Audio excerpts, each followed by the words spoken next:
finally we can see people and see them smile. Yes. Excellent. Now, tell me about your pain before the surgery. Your surgery was about 6 months or 5 months, 5 months ago. It was January 27th. So yeah, not even 5 months. So soon to be 5 months. It started in October, and I couldn't even stand or walk. Okay, and you had lots of pain on the right The side. right side, it was just shooting terrible pain. 1 to 10, how bad was the pain in the 9 to 10. 9 to 10. Yeah. How is that pain? There is none, no. Gone. Yeah. When did that pain on the right side go away? Right after your surgery. Right after the surgery. When I woke up. When you woke up, it went away. But then it was over on this side. Then it was on the other side. Yeah. And that is because I had to push the nerve on the left side to the side to go in. That pain that you had on the left side, can you describe it? It's like a shooting pain in my second toe there. They're swelled up, the second and third, and they don't bend. Yeah, I can yeah. bend them. So it was sharp pain, but it is now mostly numbness. Just mostly numbness. But I get that sharp pain every once in a while, like when I go to sleep. Zip. Yeah.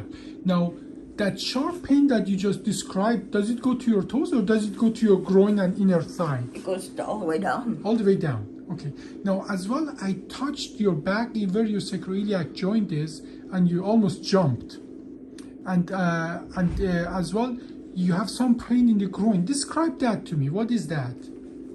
Well, it's just when I get that sharp zinger. But you have as well some pain, you told me, in the groin area? Where is it? Well, right here. Right there. You know, it's stiff. Yeah. It's not really a pain, but it's stiff. But this is a different pain you're telling me than the pain you had before the surgery. Yeah. So what I think is going on is that here, I'm just going to show here. And the knee seems weak. It's like the muscles aren't working. Yeah. Now, what we did in your case, we fixed these 3 discs. We know people that get spine surgery, about 43% of them develop problem with the sacroiliac joint.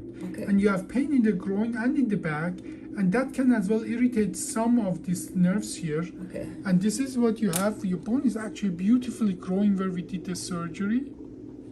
But in the sacroiliac joint, you have some sacroiliac disease. We know half of the people who have problem with the spine as well have problem with the sacroiliac joint.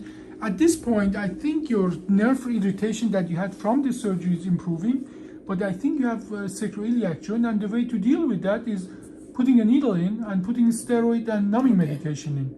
Literally, what happens then is that steroid sometimes can fix it, but the numbing medication for sure numb up the joint. And if the joint is the problem, that at least for the duration where the numbing medication is working, we need half a day to actually pain get better for a short period of time. And that part is diagnostic. The part that is therapeutic of that injection is that we put steroid in. So we are going to, I'm recommending to do multiple of those injections, because you generally, for us to be sure, we have to do at least 3 injections to have the same results, make sure that that's really the problem. So, but what I understand now, that the right pain, leg pain is gone, the back pain is, the one that you had before is gone, and you have a new pain that most likely is related to sacroiliac joint.